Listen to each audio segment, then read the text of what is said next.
আমরা এই প্রতিশ্রুতি আপনার মাধ্যমে দিচ্ছি যে এই পরিষদ মুআজ্জম পান্ন পরিষদ বিজয় হলে ঝিনাইদহ এই ডায়াবেটিস হাসপাতালকে শতভাগ দুর্নীতিমুক্ত করা হবে, বৈষম্যহীন পরিবেশ নিশ্চিত করা হবে।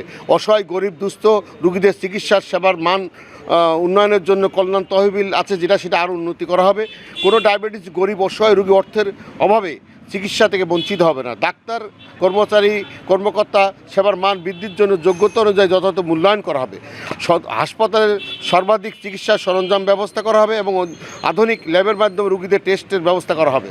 হাসপাতাল প্রতিষ্ঠার জন্য ভূমিদাতাগণ এবং প্রতিষ্ঠাতা ব্যক্তিবর্গদের বিশেষভাবে সম্মানিত পদক্ষেপ যা ইতিপূর্বে করা হয় নাই, আমরা সেগুলো করার প্রতিশ্রুতি ব্যক্ত করছি।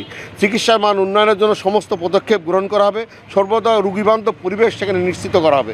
এখানে 25 শয্যার হাসপাতাল আছে, সেটাকে উন্নত করার জন্য আমরা মেডিকেল কলেজ করার পদক্ষেপ গ্রহণ করব এবং নার্সিং ইনস্টিটিউট যেটাতে বড় কোনো নার্সিং ইনস্টিটিউট নাই সেটা আমরা করার পদক্ষেপ নেব বলে আপনার কাছে প্রতিশ্রুতি দিচ্ছি।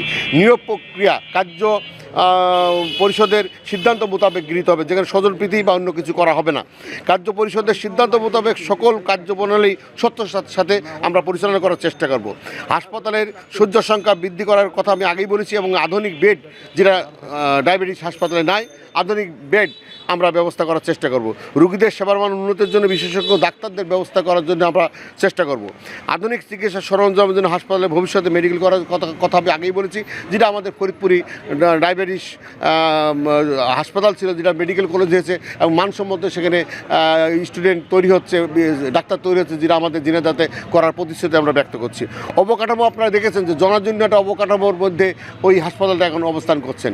যারা অতীতে ছিলেন জানি না কী কারণে, কী অদৃশ্য কারণে তারা এই অবকাঠামো সুন্দর করতে পারেন নাই এবং ইভেন রংটা পর্যন্ত তারা করতে পারেন নাই। অথচ আমরা শুনি যে সেখানে পর্যাপ্ত পরিমাণের প্রতি মাসে সাধারণ মানুষ সেখানে টেস্ট মাধ্যমে বা রোগী ভর্তি মাধ্যমে যে টাকা ইনকাম হয় সেগুলো আসলে সুন্দরভাবে আমরা অবকাঠামো উন্নয়নের জন্য আমরা ব্যবস্থা করব।